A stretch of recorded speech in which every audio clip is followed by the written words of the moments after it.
Olá! Essa videoaula faz parte da disciplina de Taxonomia e Filogenia para o ensino de Biologia do curso de Licenciatura em Ciências Biológicas. Nossa equipe é composta por Alana do Rosário, Gisandra Lima, Jaqueline da Silva e Terezinha Aguiar de Souza. Sabe me dizer qual é o nome dessa espécie aqui? Muitos podem dizer assim, arara. Mas você sabia que ela tem uma classificação? E é isso que a taxonomia vem abordar pra gente, né? Sobre a organização dessas espécies. E ainda mais, essa é uma arara canidé, porém ela tem um nome biológico no caso. Ela tem um nome científico, tem uma família, tem uma classificação. E nós vamos explicar um pouco mais sobre a taxonomia aqui nesse vídeo. Quero logo abordar para vocês os assuntos que vão ser comentados nessa videoaula. Eu sou a discente Gisandra Santos e eu vou dar uma introdução para apresentarmos sobre um assunto muito interessante. Todos os seres vivos eles são classificados e isso é uma forma de reorganizar, de agrupar os seres que se parecem, que se reproduzem. Vamos responder algumas perguntas, né? Que são essas aqui.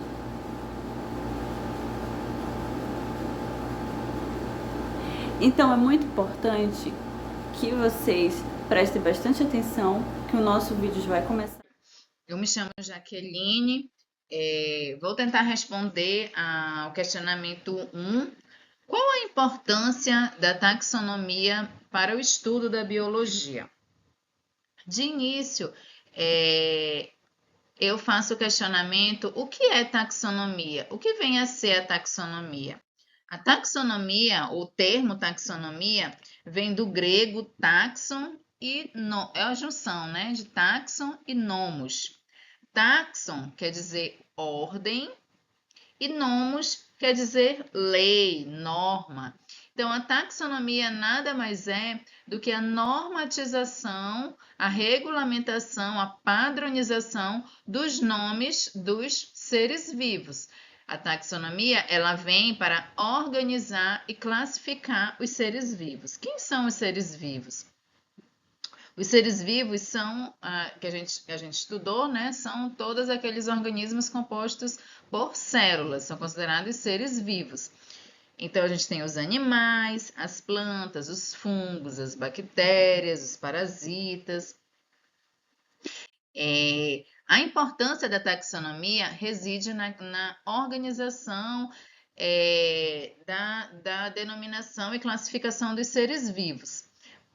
Que aí a gente consegue eliminar multiplicidade de nomes, né? Aquela espécie que tem mais de um nome, e cada nome denomina uma única espécie. Aquele determinado nome daquela espécie, aquele nome científico, determina apenas aquela espécie e não outra espécie.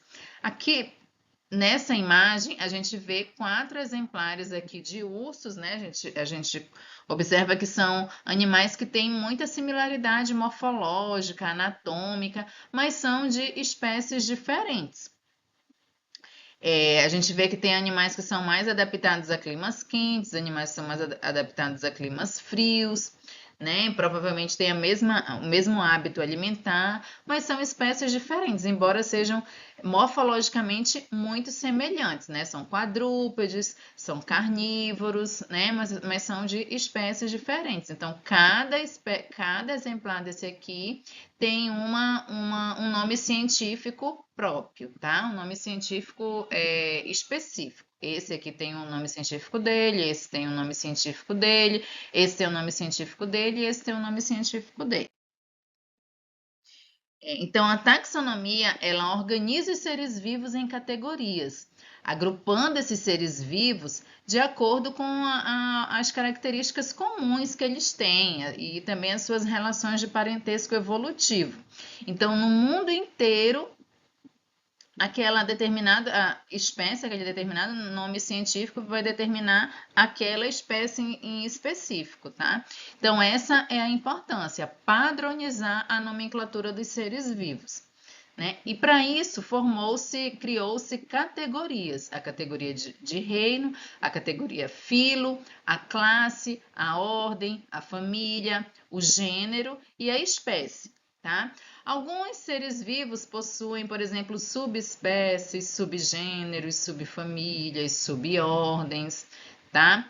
Mas isso é um estudo mais aprofundado. Então, a categoria de reino é a categoria mais inclusiva, né? Então, o reino engloba pode englobar, né, todas essas categorias. O filo, né? Vários filos podem formar um único reino, por exemplo. O filo já é mais restrito, né? A classe, várias classes podem formar um único filo, né? Várias ordens podem formar uma única classe, várias famílias podem formar uma única ordem, vários gêneros podem formar uma mesma família e várias espécies podem estar agrupadas em um mesmo gênero, né? Aí eu trouxe aqui um exemplo para a gente entender melhor como que ocorre essa nomenclatura aqui em um ser vivo, né? Eu trouxe aqui o exemplo do gato doméstico, nosso gatinho doméstico, que na taxonomia ele é denominado, a espécie dele, né? É a espécie Felis catus, né? O gato doméstico é denominado, tem essa denominação Felis catus. Aí a gente vai ver um pouquinho aqui da taxonomia dele. O gatinho doméstico, esse ser vivo aqui, ele pertence ao reino Animalia, né? Ou reino Metazoa. Mas por que o gatinho doméstico pertence a esse reino? Qual a característica dele que o engloba nesse reino?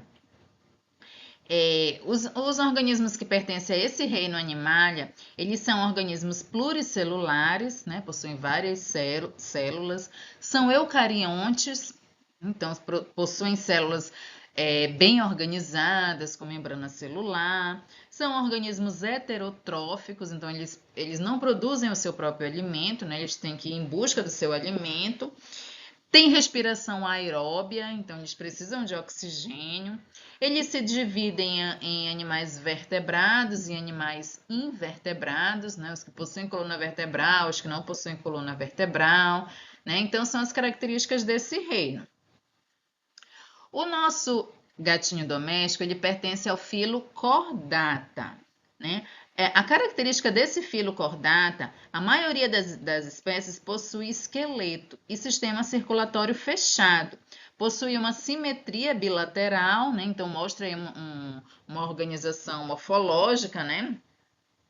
Os exemplares que também pertencem a esse filo são os peixes, as aves, os mamíferos, os anfíbios.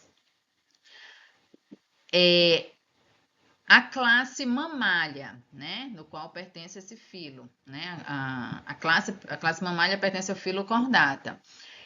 A classe mamália tem como característica, né, como o próprio nome está dizendo, a presença de glândulas mamárias. Então, os exemplares dessa classe aqui são animais lactantes.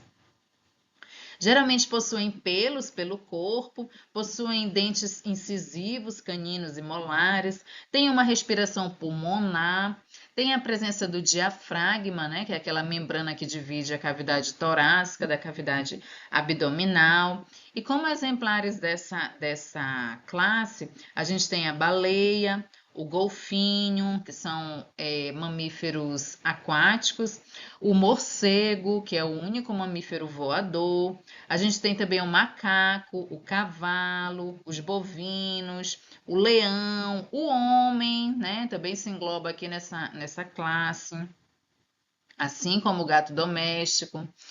Em relação à ordem, né? O nosso exemplo aqui pertence à ordem carnívora. Qual a característica dessa ordem? São animais que possuem pés com 4 a 5 dedos ou garras, têm dentição adaptada, porque são carnívoros, então tem o dente canino forte, cônico, pontiagudo, que é para prender o alimento, né? A sua alimentação. Como exemplares dessa ordem, a gente tem o tubarão, a raposa, o jacaré, o urso, o lobo. Em relação à família, o nosso exemplo pertence à família Felidae. Como característica dessa família, os exemplares possuem corpo e cauda com pelo, focinho curto, unhas retráteis, olhos grandes, possuem visão noturna, né? Por isso eles têm os olhos bem desenvolvidos, tá? Como exemplo de animais que também pertencem a essa mesma família, a família Felidae, a gente tem o leão, o tigre, a onça pintada, a onça parda, a onça preta, a jaguatirica, a hiena, né, que também pertence à família Felidae, embora muitos confundam com outra família, né, como a do cão, mas as hienas pertencem a essa mesma família aqui dos gatos. Em relação ao gênero, né, esse exemplar pertence ao gênero Felis, né, que está dentro dessa família, tá? O gênero Felis, ele possui cerca de 6 espécies, tá? A espécie mais comum é a espécie Felis catus. Perceba que a partir do gênero, a nomenclatura, a grafia da nomenclatura é feita em itálico, tá? Então, o nome do gênero é sempre em itálico. A primeira letra do gênero é em maiúsculo, tá? E aqui na espécie, também a primeira letra é em maiúsculo e a segunda letra com letra minúscula, né? O nome da espécie são 2 nomes, né? Felis catus, sempre é 2 nomes, sempre são 2 nomes. O primeiro nome com a inicial maiúscula e o segundo nome com a inicial minúscula, sempre em itálico, tá? Em relação às outras espécies que pertencem a esse gênero, a gente tem o Felis silvestris, que é uma espécie de gato selvagem, o Felis manu, que também é uma espécie, que também é conhecido como gato de Palas, que é comum na região da Ásia e da Sibéria, né? Além de outras espécies, tá? Então, só consolidando aqui o nosso entendimento, a importância da taxonomia é essa padronização da nomenclatura dos seres vivos. Em todos os lugares do planeta, né? Essa espécie aqui, esse ser vivo aqui, ele vai receber essa mesma nomenclatura, tá? Essa mesma denominação, padronizando aí a identificação dos seres vivos. Meu nome é Terezinha Guiar. Darei continuidade respondendo a seguinte pergunta: qual a relação entre taxonomia e filogenia? A relação entre a taxonomia e filogenia é que ambos são áreas da biologia que estão interligadas, pois a taxonomia é responsável por descrever, identificar e nomear os seres vivos em categorias, com base em características semelhantes. Como podemos ver, a imagem abaixo, descrita por Linneu, a taxonomia ela tem esse papel de classificação, descrição e nomenclatura dos seres vivos, a partir de categorias como reino, filo, classe, ordem, família, gênero, espécie. Enfim, a taxonomia ela está ligada contundamente com a filogenia, pois a filogenia estuda as relações evolutivas entre os seres vivos, onde a filogenia ela está baseada em estudos morfológicos, comportamentais e moleculares. É como podemos ver no exemplo, a imagem abaixo, a árvore genealógica, onde procura estabelecer linhas em que se reflita a descendência e o grau de parentesco entre as espécies de seres vivos do passado e do presente. Então, a filogenia e a taxonomia, elas estão interligadas, em relação à forma como elas descrevem esse estudo, da filogenia e da taxonomia, e por isso elas estão interligadas. Agora a colega vai dar continuidade nas perguntas. Bom dia, eu me chamo Alana do Rosário Pinheiro e irei dar continuidade ao nosso trabalho. Neste momento, nós iremos fazer uma abordagem perante aos dois cientistas que contribuíram diretamente para o processo e definição da taxonomia. A importância do sistema de classificação criado pelo cientista Carlos Linneu e Carl Rose. Mas quem foi Carlos Linneu?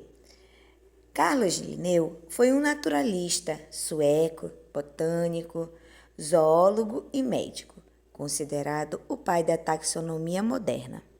Nasceu em 1707 e morreu em 1778, aos seus 70 anos. Foi educado para ser clérigo, mas não obteve bons resultados no ensino secundário. Foi levado a estudar medicina por um médico da cidade impressionado por seus conhecimentos botânicos. Foi nomeado cavaleiro pelo rei da Suécia em 1761 e assumiu o nome de nobre de Carlos von Linneu. Criou um sistema de classificação para todos os seres vivos, conhecido como sistema binomial. Publicou mais de 70 livros e mais de 300 artigos sobre classificação. Foi um dos grandes autores da sua época. Criou a Academia Real das Ciências da Suécia. Então, nós verificamos a importância desse grande cientista a esse meio, a sua colaboração em seus estudos e sua formação. Agora vamos entender a importância de Carlos Linneu para a classificação dos seres vivos. Linneu tentou criar uma forma de organizar e classificar essa esplendorosa diversidade da vida, com o intuito de criar um sistema para que pesquisadores do mundo inteiro pudessem falar a mesma língua, utilizando os mesmos códigos. Ou seja, ele pensou em algo que pudesse universalizar o conhecimento dos organismos. Linneu teve a ideia de designar as espécies, sendo que cada uma deveria ter um nome relacionado ao gênero e um sobrenome relativo à espécie. Surge então o sistema binomial. Um segundo desenvolvimento de Carlos Linneu foi a ordenação da natureza, ou seja, além do nome das espécies, ele as agrupou em um sistema hierárquico de classificação, incluindo em ordem decrescente: reino, filo, classe, ordem, família, gênero e espécie. E dessa forma, ele concluiu a sua análise em torno da classificação dos seres vivos, de uma forma que todos pudessem entender, compreender e daqui a alguns anos estudar. Agora nós vamos entender o que foi esse sistema binomial. Qual foi o desenvolvimento de Linneu perante a esse sistema, as suas conclusões e as suas pesquisas. Esse sistema de nomenclatura que se tornou usado mundialmente e unificou a comunicação entre os pesquisadores, criado os nomes científicos que são usados para identificar qualquer espécie em qualquer lugar do mundo. Os nomes científicos são compostos por dois nomes que são criados em base do latim. O primeiro nome é sempre escrito com a primeira letra maiúscula e identifica o gênero a qual aquele indivíduo pertence. O segundo nome é escrito em todas as letras minúsculas e identifica especificamente o indivíduo. Os dois nomes juntos identificam a espécie. Agora nós vamos entender um pouco sobre a vida de Carl Rose. Quem foi esse grande cientista e sua contribuição para o estudo da taxonomia? Carl Richard Rose nasceu a 15 de junho de 1928 em Nova York. Formou-se em matemática e física, pós-graduado e pós-doutor em biofísica. A sua vivência em seus estudos foram de grande valia, com premiações, com destaques nas universidades mais nomeadas dos Estados Unidos. Veio a falecer a 30 de dezembro de 2012, com seus 84 anos, após complicações recorrentes no pâncreas. Então, essa foi a vida bibliográfica e suas contribuições. Um grande cientista da época e ainda muito estudado devido às suas contribuições e seus estudos. A classificação dos seres vivos de acordo com os seus estudos de Carl Rose. Qual foi a sua contribuição? Na imagem a gente verifica a árvore filogenética da vida. Foi dessa forma que ele, em seus estudos, classificou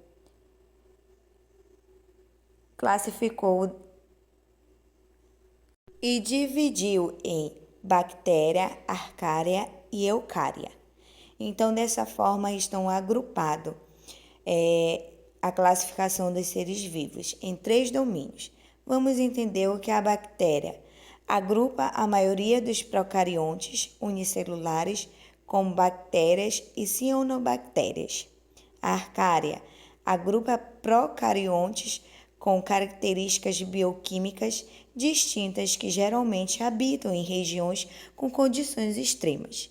A eucária agrupa todos os organismos eucariontes unicelulares em multicelulares como fungos, animais, plantas e organismos anteriores classificados como protistas.